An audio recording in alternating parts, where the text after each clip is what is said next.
You're listening to a podcast of spurious morality.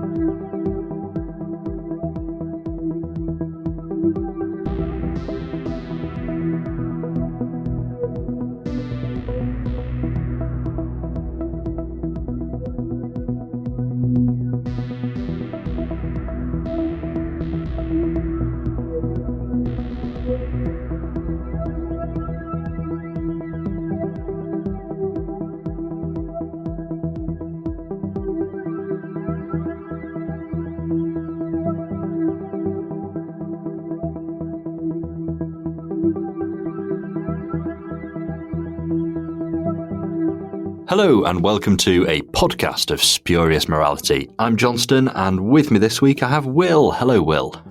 Hello again. And we're carrying on through the Eighth Doctor adventures. So we did the first series not that long ago. Found that we really enjoyed it. We talked quite a lot about how it's a very interesting and exciting period of Big Finish. This was Big Finish on the radio. Lucy Miller was a great modern companion. We covered all of that. So the plan for today is basically we are going to go through the second series and sort of cover it episode by episode. And there's one that, even though we both listened to recently, we kind of can't really recall much about it. But that's a bridge we'll cross when we get to it. First of all, we start this series, and the first thing you will notice is the Eighth Doctor has a new theme tune now. And I have to admit, I prefer the other one. And I think Big Finish prefer the other one because they went back to it after not all that long. But for the next three series now, we do have this sort of very... Well, it's very, very Delia Derbyshire-ish, isn't it? It's very like the original, but it's been sort of mashed together. It has plenty of sound effects thrown in. It's kind of a big everything-y Doctor Who theme tune, but sort of very in the vein of the ones from the 60s, I guess. So do you have any sort of particular thoughts on the new theme that comes in with this series, Will? I had a couple of thoughts, yeah. So you mentioned that Big Finish kind of stopped using it and actually went back to the old theme. Not just that, I just happened to be listening to recently the short trip, or the Rarity short trip. I think it was the Young Lions, and that uses the Mary Shelley theme. It's set during this time period, so it's set during the time when they would use the new theme, but it uses the Mary Shelley one. So they seem to have just completely abandoned it. Um, I think the theme is all right, but to be honest with you, that's mainly just because I think the theme it's based on is all right. It basically takes the Tom Baker theme and like loops some areas and adds a bit of reverb and sound effects. And all in all, I think I would have preferred if they just kept the David Arnold theme. I think that's a really strong theme. I think maybe the reason they changed it is because, that version of the theme is very iconic, and they knew that this would probably be going out on the radio. I don't think we've got a joint production with the BBC anymore, but still, this used to always be on the radio. And so the feeling may have been, if we show a version of the theme that people know, we might be more likely to get people to listen, perhaps. That's my only thoughts on why they did it. But yes, I would personally have just preferred if they'd have kept using the theme they were using, which they did indeed go back to. So I'll agree with you. It is certainly more, I suppose, radio friendly is the term, isn't it? It is something that no one can mistake. Like, you listen to that and you go, oh yeah, that's the Doctor Who theme. The David Arnold one, I mean, I'm a big fan of it. I'm really glad they went back to it. I'm really glad it's still used today. The David Arnold theme, I guess it's possible to have it on in the background and not immediately realise that it's Doctor Who. You'd have to really not be listening, but yeah, I can follow that logic. So, new theme tune aside, our first episode is Dead London. I like this. I think it kind of repositions the series a little bit. It's kind of saying, yeah, we did the storyliney thing last time. We did the Daleks and the Cybermen thing last time. Let's just have some fun adventures. And this is very much a fun adventure. I think it's a great season opener. I guess the thing you have to compare it to mainly, because obviously Big Finish is really trying to ape New Who at this point. The logical thing to compare it to is sort of New Earth or Smith and Jones or something like that. And I think it stands up quite well. Sort of, you've got an interesting idea, an interesting villain. We dive straight in. We've not got any of the sort of TARDIS landing, ooh, where are we, Doctor? It's straight into the action. That sort of farcical court scene, and Lucy and the Doctor are separated, and sort of the episode works to bring them together, and sort of the mystery unfolds that way by reconnecting these characters. It's Pat Mills one. I like Pat Mills doing Big Finish because you really get the feel that Pat Mills is a comic book. I mean, Pat Mills is a comic book writer, and you get that, and it does very much feel like a comic book on audio, and I'm okay with that. I think Big Finish produce comic book like material very, very well.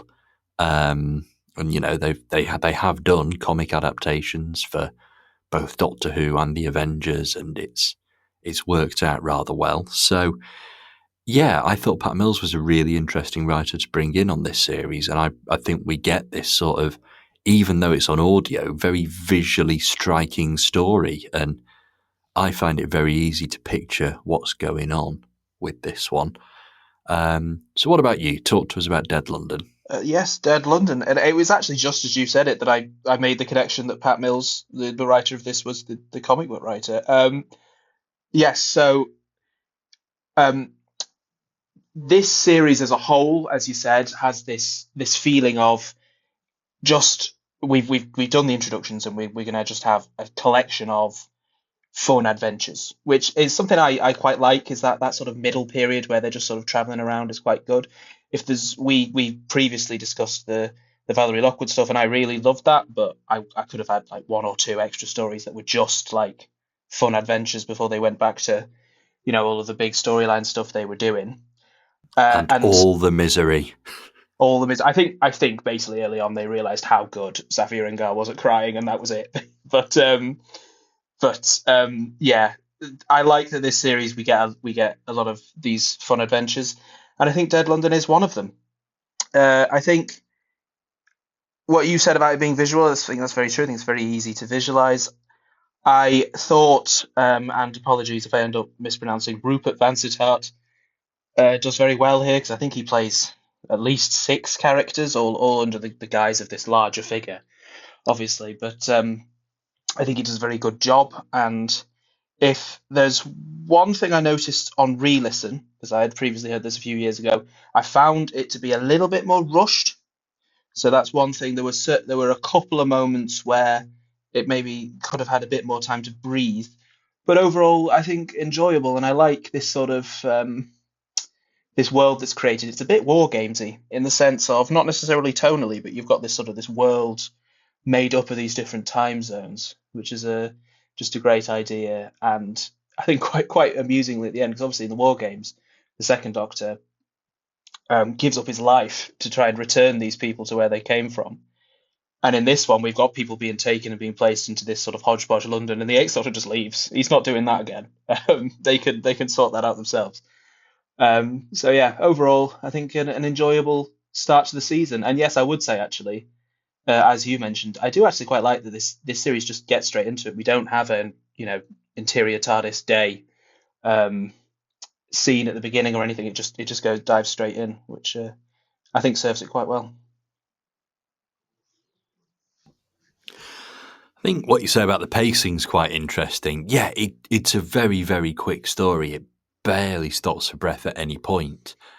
But again, I'm putting that down to the fact that this is written by somebody whose background is comic books.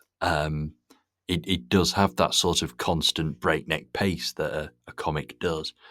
So Yeah, I'm putting this one down as a winner. Like I've said on this podcast before, I'm not a particularly big comic reader. I'm not a massive fan of the format, I guess.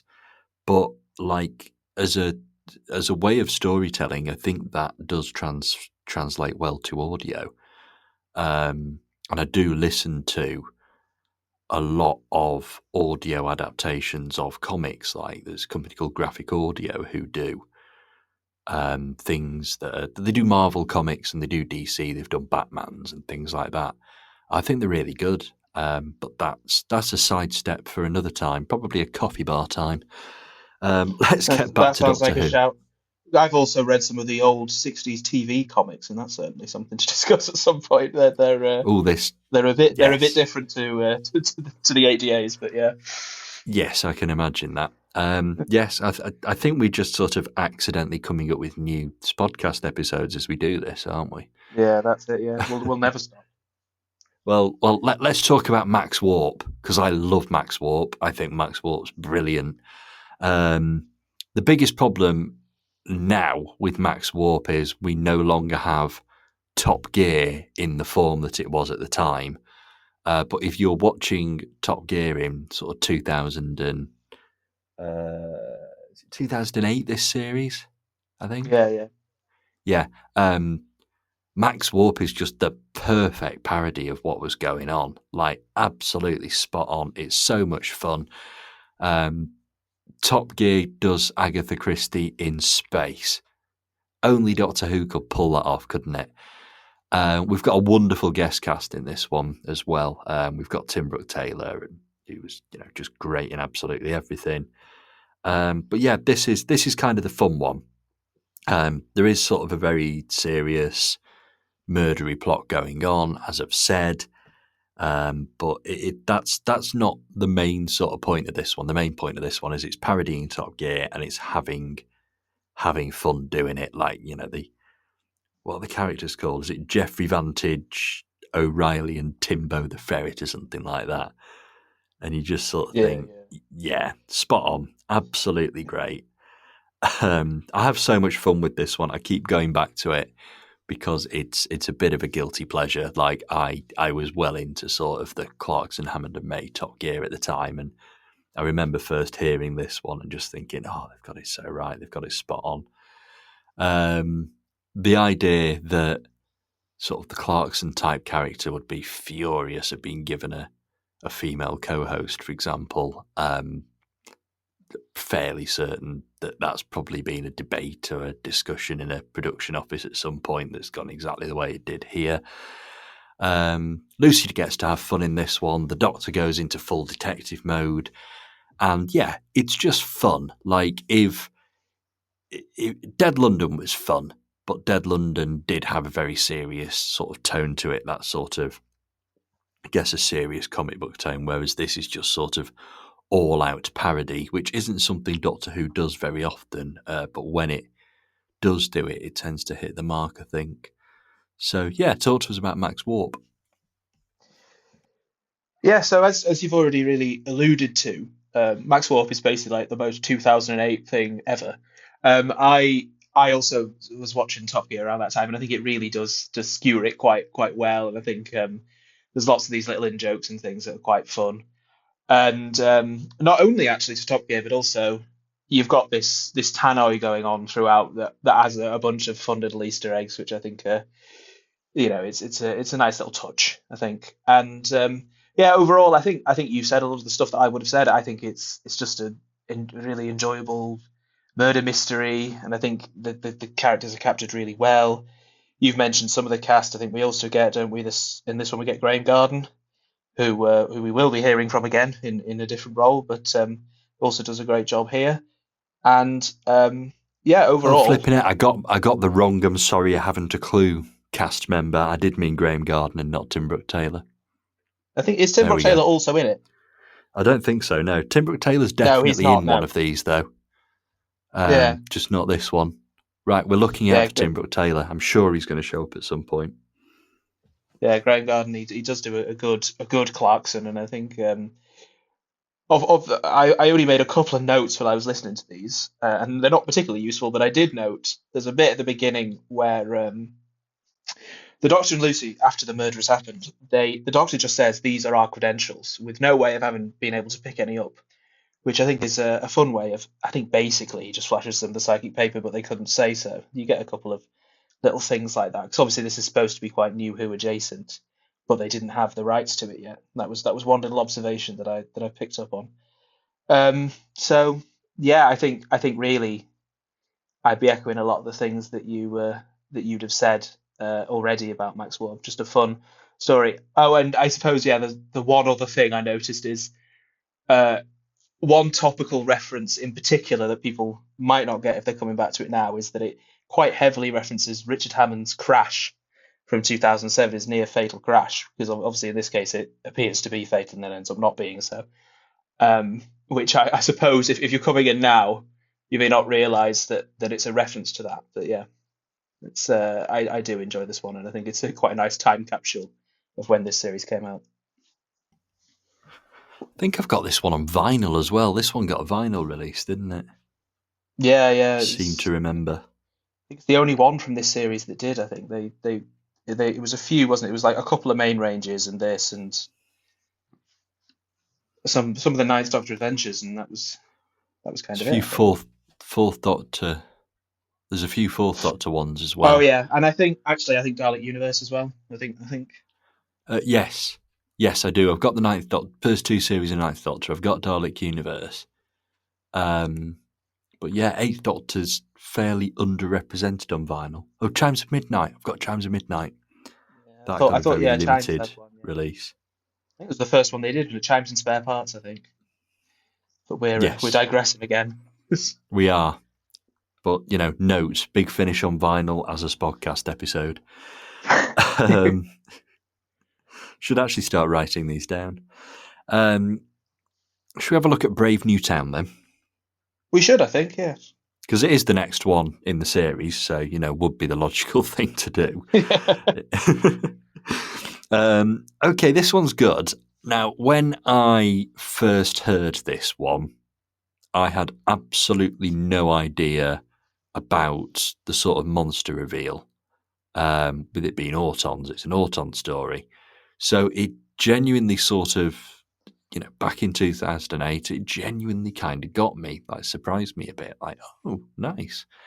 But it's a really good kind of Auton story. It's not an out and out invasion and, oh, we have to be careful of plastic and all that kind of thing. It's kind of like, what if a load of Autons are dumped in the desert and kind of have to function as a society with the army closing in, I guess. It's got a really good central mystery, and it does take its time to explore that mystery. It doesn't just drop everyone's an Auton at you within the first few minutes, which which other episodes might. So yeah, it's not called like the Village of the Autons or anything like that. It is very much sort of kept back. I don't think it's even mentioned in the blurb or anything like that. So I don't know. I find it quite interesting because obviously Autons had featured in Rose. They were a monster that are familiar to New Who fans, people who came on board at New Who, people whose generation was New Who. Take your pick. And they sort of chose not to go wild on advertising that, which I think's it's a great little move. I still don't think we get enough of Autons at Big Finish. Like they can't be difficult to do on audio, surely. Like the concept of plastic being the bad guy. But I think every time they have been used, they've been used quite effectively. But this is perhaps the most effective one. Not an awful lot for Lucy to do in this one. I have to admit, I mean, we've not really talked about Lucy yet. We were covering Lucy every episode in the first series, and she does seem to have settled a little bit more into the, I don't want to say generic, because she's not a generic companion. She's a very unique character, but she's sort of settled into that more generic companion role of sort of asking questions and occasionally getting into trouble. Not necessarily a massive criticism, just we're not as Lucy focused this time round, which I do wonder if that was sort of a deliberate creative decision. But yeah, it's a good one. Adrian Dunbar's in this one, so I think last time we said, oh, the big casts dry up, don't they, in the second series? But no, they don't. We've named somebody every time now. But yeah, Adrian Dunbar, who was well, was Adrian Dunbar ever down to be the Doctor? Like in the 80s, was he one of the people that was considered for replacing McCoy, or have I made that up? It might have been. I'm not Or sure. It's not a name that I know as Colin a Baker potential even? doctor, but yeah, it's possible. Yeah, Was he one of I the might have ones that? entirely made that up. Yeah. Yeah, not sure now. Someone's going to tweet me going, "No, you're talking absolute rubbish, Johnston." But That's good. They've got to anyway, keep us honest. Adrian Dunbar needs to be in Doctor Who more. I'm all for that. So yeah, go on, talk to us about Brave New Town.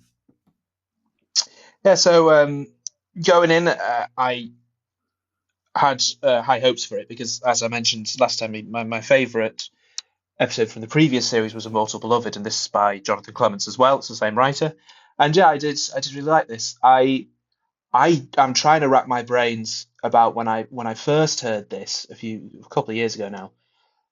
Did I know the Autons were in it or not? And I can't remember whether that had been spoiled for me because, as you say, there's nothing to suggest it anywhere. Um, and I think one thing I really like about this one is the reveal of the Autons, because obviously we get little clues, but the reveal is the gun sound effect. We hear it like through a door, and I think that's just such. It obviously is a little bit fanish, but it's I think such a great way of introducing them, because obviously one thing you mentioned, because I don't think the Autons get featured very often in Big Finish, but they have their own sort of sound suite, which means that you'd think that they would be shown more often. Not only that rocket sound effect, but also the when their hand falls and reveals the gun, that's its own little noise as well, which we also get in this. And I thought that particular reveal was done very nicely. Yeah, overall, just a very enjoyable story. The way that the mystery sort of pans out, where we start with this community that seems to be living the same day over and over again in this English village, but then it turns out the village isn't in England and the people aren't people. Yeah, I think it all follows along very nicely and wraps up nicely as well. I hadn't really thought about the Lucy thing until you mentioned it. I suppose it is true perhaps that maybe with Lucy being in more of a established companion role, that she gets less to do. Certainly in this one, I the the the characters that we only get for this episode get quite a lot to do in this one, so I suppose that she would have to take a back seat. There are a couple of episodes coming up where Sheridan Smith does get to shine a bit, so we'll be able to discuss them then. But yes, overall, just yeah, like this very much, and would agree with you that we should see more Autons. I haven't heard that Torchwood one they did. Is that a couple of years ago now? Double? Because I know that's Double, yeah. yeah, that's an Auton story. I'll have to give that a listen. I'm a big fan of Double, but it took me a couple of listens to sort of fully appreciate what it was doing. But as soon as I did get it, I was like, oh yeah, this is actually really, really good. And it's kind of disappointing we've not had any kind of follow up to it. Like I think they've said they want to, but I think it's a case of getting certain people in certain places at certain times, as many of these things are. Yeah, Next one is the one that honestly I've just got nothing on. Skull of Sobek. Like I don't remember anything about it. Like I know it's a Mark Platt script. I know that it sort of involves an ancient race of warlike crocodiles, but that's basically all I've got. And like I say, I've listened to it recently. I think it's just one of those that you can listen to in the moment, and it just sort of then washes over you, which is fine. But I really can't go into specifics like how big Lucy's role is in it or anything like that. It's a bit of an odd one. Like Mark Platt generally right to, a certain quality of Doctor Who, like a good quality. So, and I don't sort of have any thoughts about disliking this one, but I could also not really point out the bits I do like. What about you? Have you got the same sort of brain fog about it as I have, or? I have got a little bit of fog about it as well, similar to you. There are a few things I remember. I remember that at one point a crocodile bites a guy's hand off and then gives it back to him. That's quite metal. That was always something about this series, actually, is that it kind of followed the New Who format, but would be just a touch, slight bit more sort of violent or dark or things like that. And that's certainly an example of it that you see, and obviously helped by the fact that there's no visual element. You definitely couldn't get something like that on the TV show. There were a couple of other bits. I like the sort of the central idea of the world in that people would find this sort of perfect landscape of these, absolutely identical sand dunes and decide to build a temple to imperfection on it, seemingly just to spite the world.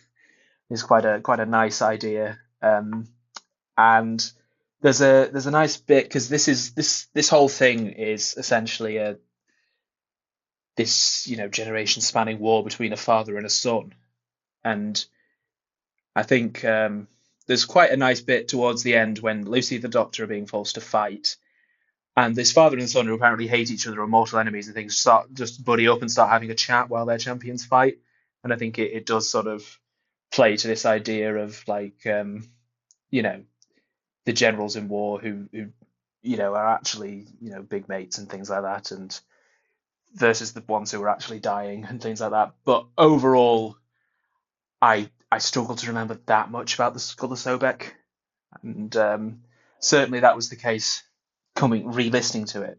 When I started this re-listen, there were various episodes where I knew stuff about it, whereas Skull of Sobek I didn't remember any of this. And then even having listened to it a couple of weeks ago, I've only got bits and pieces. So sadly, I just don't think this one has stuck with me that much. I'm fairly certain I've heard everything in this series at least 5 times, and yeah, it just I don't know why I just can't get this one to stick in my head. I guess I think it's possibly due to just the fact that this is a really high quality series. Like Dead London's really memorable, and Max Warp's incredibly sort of funny and really memorable, and Brave New Town has got the Auton twist and is really memorable. And we're going to go on to Grand Theft Cosmos next, which again has some wonderful moments. Zygon Who Fell to Earth is very significant in the sort of ongoing storyline. And then you've got the big 2-part finale. Like, this is kind of the one that doesn't do anything big and wild and exceptional. It just sort of turns up, is a Doctor Who story, and does a pretty good job of it. So yeah, that's kind of where I'm leaving that one, I'm afraid. But the next one is Grand Theft Cosmos, and I do like this one a bit. We're sticking with the sort of quiet, light-hearted comedy tone that we've had in quite a few episodes up till now. In fact, Skull of Sobek kind of drops that tone as well, which I guess is another reason it's not entirely as memorable. I don't know. Grand Theft Cosmos is great. I think the important part is it bringing back the headhunter from the first series. Like, Katarina Olsen hasn't been away. I think she's still been a different character in every episode somehow, but she's back as the headhunter in this one. And we've got Karen as well, that she kind of picked up from the quote-unquote office back in Human Resources. And it's just a bit of a sort of a heisty caper, bit of a comedy. I think Lucy kind of adopting the pseudonym Tara Palmer Tompkinson was very funny in 2008. Sort of a very well known figure on TV at the time and that kind of thing. And it's just little moments like that that kind of do make it. This is a good one for Lucy. It feels like Lucy's back in this one. It feels like this is the first one of the series where Lucy is a sort of a relatively significant part of it. But then again, it's tying back to the very Lucy-centric human resources. And there was the whole thing about Lucy and Karen and them being swapped out and all this kind of thing. It's another good cast. It's Christopher Benjamin. It's Colin Spall. Not the biggest names that have been in this series, but big names to any Doctor Who fans out there, I guess. They've both sort of had some pretty iconic appearances. Yeah, this one's back to being fun. It's one that maybe is slightly interchangeable with Max Warp. They do slightly different things, but they're sort of fairly level on the grounds of tone and that kind of thing. But this one just has.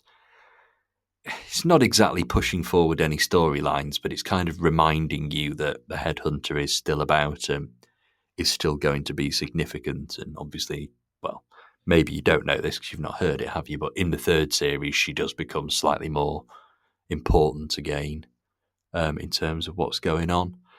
So yeah, talk to us about Grand Theft Cosmos. Okay, so we're gonna get into like a 1-2 punch here of like really great Who stories, I think. I did wonder about this because I know last time we talked about our favorite one at the start, and I sort of debated on it a bit, and I think it would be this one. I tried not to use the word fun so much this time because I think I used it loads in the series one reviews, but this is so much fun. This is just a great comedy, very fast sort of run around caper, and I really enjoyed my time with it. Just when you realise the setup that it's going to be about, these two separate groups, the Doctors group and the Headhunters group, trying to out heist each other. It's just such a great idea. I think it's the plot of one of the Ocean's films. Is it Ocean's 12? Maybe, I don't know. That might be where it comes from. But yeah, I think it's just quite a joyful episode. I enjoyed the Headhunter being back. I like the Headhunter as a character, and I think Katarina Olsen does very well. And I think I liked Karen in this as well, having her back. And it will be interesting actually to see where that goes in series three, because obviously they're still around after this.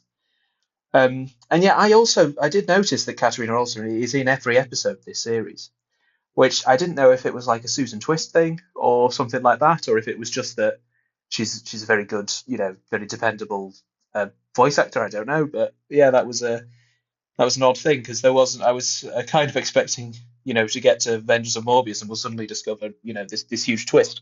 Maybe that's to come. As I say, I haven't heard series three. But yeah, just a really enjoyable, funny story that just basically goes 60 miles an hour the whole way. And yeah, overall, don't have that much more to say about it. But yeah, probably my favourite of the series. See, I've not mentioned my favourite of the series yet because we've not got to it yet. And well, actually, quite sort of unimaginatively, it's the finale. I really, really like the finale two-parter. But we'll cross that bridge when we reach it. The next one we have is also a very good story. Actually, it's the Zygon who fell to Earth. So we're not hiding the monster mystery here at all. It's Zygons. It's in the title. They're on the cover, and they appear within the first few minutes of the story. And there's a very real Zygon threat. You kind of have the sort of standard Zygon story floating underneath this one. They're displaced and they want a home. The big twist on it is obviously that one of the Zygons has gone off to basically marry Antipat and they run a hotel together. It's a very, very Paul Mars setup, isn't it? So yes, you've got a Zygon running a hotel with Antipat, and you've got all the other Zygons going, we want our Zygon friend back and we need to basically invade this place. And leader Zygon's not too keen on that because he's sort of married to a human. This is the one with Tim Brooke Taylor in. I knew he popped up. Yes. Mims, yes. Yes, Tim Brooke Taylor is in this one. I knew Tim Brooke Taylor was in this series, and therefore I'm forgiven for mixing up my goodies and my classic. I'm sorry I haven't included panelists. Um, so yeah, it's a shame they didn't get Bill Oddie in this series as well. Then we'd have sort of got the Goody hat trick. Yeah, But they should yeah, have just this re-aired Pirates. yeah, yeah, they should have done or remade it. Like Yeah. got Paul McGann and Sheridan Smith singing instead. Um, Now there's an absolute crime. Jacqueline Rayner didn't write for the Eighth Doctor Adventures. That, That's that, unforgivable. that is actually, yeah, that's a bit Yeah, of a surprise. I hadn't really thought about it, but yeah. yeah. Like they've got most other absolutely fantastic, iconic Big Finish writers in here. Where is my Jack Rayner? Um, but anyway, moving back to the story, it's also got Stephen Pacey in it. You know, one for Blake's Seven fans and one for fans of audiobooks actually because he's read a lot of them. He's quite a prolific audiobook reader now.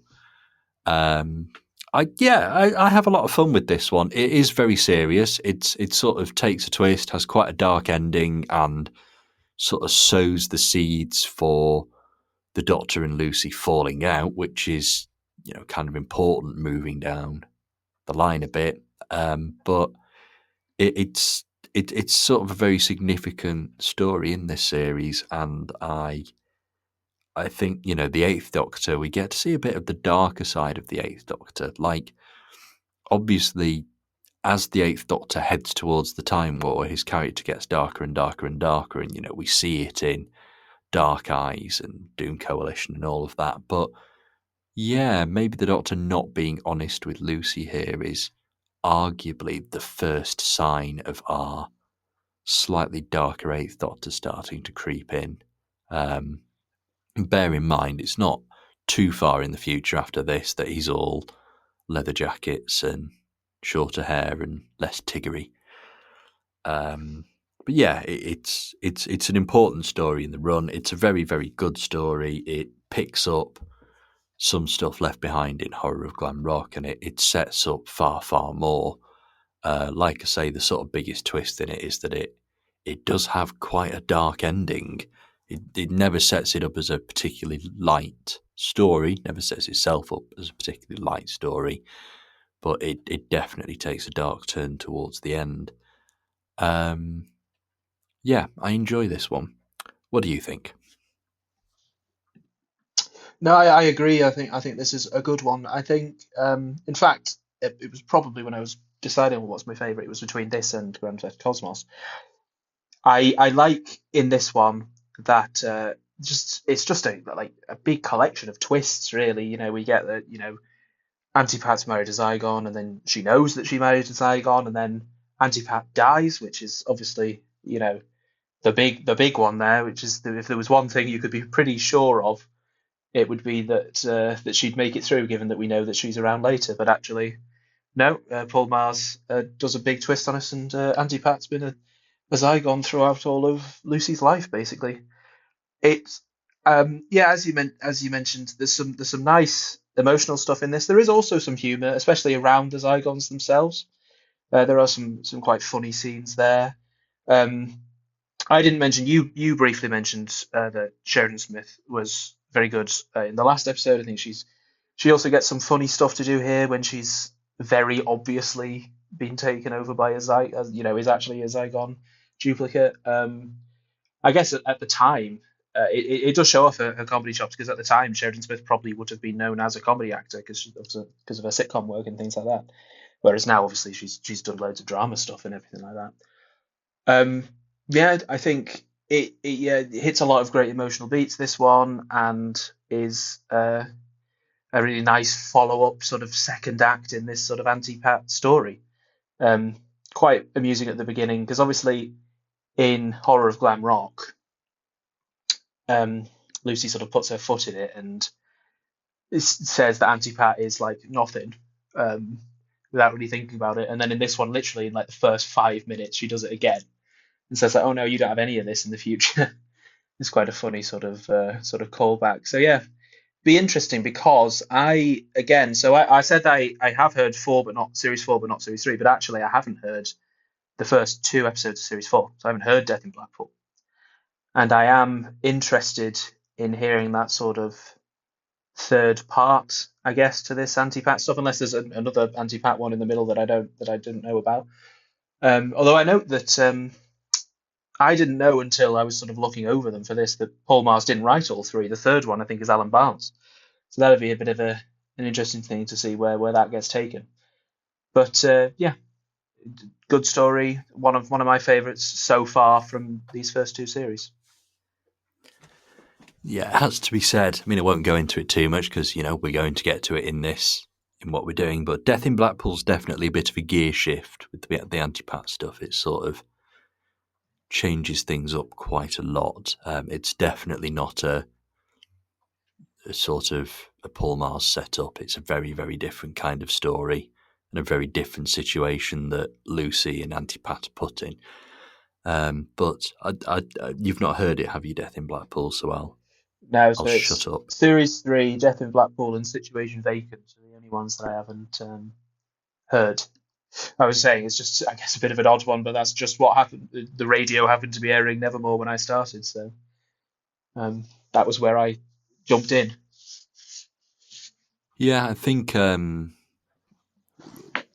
like sort of it's going to be interesting going through the third series with you because it takes another sort of tonal gear shift again. I think all four series of this have a very, very unique identity, actually. I think this is probably the one with the least of an identity. It kind of, like we said at the start, this is just let's get on with it and have some fun adventures. But that all kind of comes crashing down in what we've got to discuss next, which is the two-part finale. It's Sisters of the Flame and the Vengeance of Morbius. As I said before, I'm a huge, huge fan of this. Like, we start off with a lost and confused and imprisoned Lucy who just doesn't trust anyone around her, doesn't know what's going on. Something has happened. And I absolutely love the way this works. It just sort of very slowly pieces together, very slowly builds up a world around us, and then sends it all to hell. Um, it's sort of delightfully creepy stuff, and it works really well, sort of having the Doctor absent for a fair chunk of it. He's not absent too much, but he's definitely absent for a fair chunk of it. Um, Sheridan Smith gets to shine, so for any sort of lack of Lucy so far this series, the fact that she's been not necessarily sidelined a couple of times, but the fact that she's not had tons and tons to do, that all goes away here because particularly the first part, Sisters of the Flame, is all about her. And you just sort of get little hints about what's going on. It's really, really cleverly built up, and it's a really intense listen. Again, particularly the first part, Sisters of the Flame. I genuinely think this is sort of Nick Briggs at his writing best. I think this is up there with sort of Robophobia is another favourite of mine and that kind of thing. But yeah, there's a real sense of sort of claustrophobia and fear, and you feel like you're sharing Lucy's sort of confusion. My only real problem with it is that she doesn't trust Alexander Siddig's character, and he's obviously just lovely from the start. Like the idea of just like a big centipede cop in space. I love it. So yeah, I like this. It takes its time, it unfolds, it does kind of go into big epic all hell breaks loose mode. Like it does go big epic finale, but it takes its time to get there. In fact, I don't think it's until is it the latter third of Vengeance of Morbius that it really kind of goes into big epic universe shattering mode. It sort of takes a while to get there because there's It a is about the far last 15 minutes or so, yeah. yeah. But I think it's because there's just a far more interesting story to be told about Lucy finding out what's going on and sort of us unraveling the mystery through her eyes. Eventually we do bring in Straxus. He comes back, and we sort of spend a bit of time on Gallifrey and watching the universe fall to pieces and that kind of thing, but it just takes a while to get there. Samuel West is a great Morbius. I'm so glad. It took him a while, but I'm so glad they brought him back last year for a couple of pretty good releases. We got the Morbius Dark Gallifrey, which is still my favourite Dark Gallifrey so far, and we got Morbius the Mighty, which is probably my favourite War Doctor set so far. So there's something to be done with Morbius. I still think there's something to be done with Morbius. He's a very interesting character. And this does serve as a good sequel to Brain of Morbius, but it definitely does its own thing. It's a totally different kind of story, and I think it is the kind of story that the character of Morbius deserved. He's a Time Lord that you can perhaps do things with that you can't with other Time Lords. And you've got the whole sort of resurrection aspect to play with. You've got the fact that he's arguably the most successful Time Lord villain there's ever been, and various other things like that. So yeah, I like the slow burn. I like the fact that eventually all hell breaks loose. I like the fact that the series basically ends on the Doctor is dead and the headhunter turns up to finish Lucy off as well. Like, flipping heck, what an end of series cliffhanger. I'm a huge fan of this. What about you, Will? Yes, well, first off, that's another Spodcast episode for you there, the best of Briggs. I think you'd have to throw Creatures of Beauty into there, and in fact, there's another Briggs story coming in eventually in here that I remember really enjoying first time round, and hopefully will on the re-listen as well. But anyway, back to this finale. I think we get a suitably epic finale here from Briggs, and I do like sort of aspects of the build. Certainly, I like Rosto, as you mentioned. I think Alexander Siddig, that's another name, and I think he does a great job. And I love the little sort of centipede sound effects we get. Big Finish are always very good with their sound effects, and I think it works very well here. I like that technically the story could have required just any Time Lord really to work, other than the Doctor. But I like that they've brought Straxus back. I like that they have this sort of this through lines, obviously with Straxus having appeared in series one, and I think will appear in further Eighth Doctor stuff as well. And I like that they chose to have that line through. You mentioned Samuel West. That was one that I was going to mention as well. I think he does a really great job here in the finale. I really liked him as Morbius, and I knew that Morbius had come back. Obviously, he was quite heavily advertised, but I haven't heard those box sets yet. So I am quite happy to hear that they did get him back. So I wasn't sure if they'd recast or not. So but I'm pleased to hear that they have apparently that it is Samuel West, because I think even though Morbius doesn't actually show up until a fair way through this story, he does leave an impression. I think it's a great performance. If there's, I suppose, I like some of the build, but I think maybe for me it builds a little bit too long. Like this idea of when the Doctor travels to defeat Morbius, and then it turns out that he's tried to skip forward a few years, and Morbius has taken over the universe, well, the galaxy and things like that. I would have liked to have spent a bit more time there. I feel like I run the risk of doing the thing of reviewing the story for something that it isn't, but I would have liked just a little bit, especially one beat that I think I would have liked expanded on was Rosto, where Rosto gets taken over, you know, brainwashed, and then beats that brainwashing, and then dies protecting Lucy. But that's done all very quickly, one after the other, and I would have liked that expanded a little bit. But overall, I think this is an enjoyable finale that gets to a lot of the things that you would want a finale to do. There's a great emotional moment at the end from Sheridan Smith. As you say, she gets a lot to do in this story particularly, and that bit at the end where she's sort of railing against Straxus after the Doctor has died is really well done, and a really good, strong moment, I think, to end the series on. And then we get that post-credit scene as well, which just brings your intrigue into what exactly they're going to do with series three, having seemingly killed off both of their leads. But yeah, I think this wraps this collection of adventures up quite nicely, and also leads on into the next set. So yeah, I think overall a pretty successful story. Yeah, it goes big. maybe it does take a little bit too long to go big. Like I think that's fair. Like I love the build up. I don't think the story is actually about all the stuff Morbius gets up to at the end. It's about Lucy sort of getting lost in this bit of the universe that's happening. But yeah, I'm a huge fan of this. I really do think it serves as an excellent finale. And when you consider that it might not even be the best finale of these 4 series of Eighth Doctor adventures, I think that's testament to like how good some of this stuff is. So that's been a good series. That's been good. Like I know the first series is great. I know the 4th series is great, and I think received fan wisdom is that series 1 and 4 of the Eighth Doctor adventures are best. But I really enjoy this run. I think there's some great stuff here. Like Dead London's a lot of fun. Max Warp's a lot of fun. Brave New Town's interesting. Grand Theft Cosmos is great.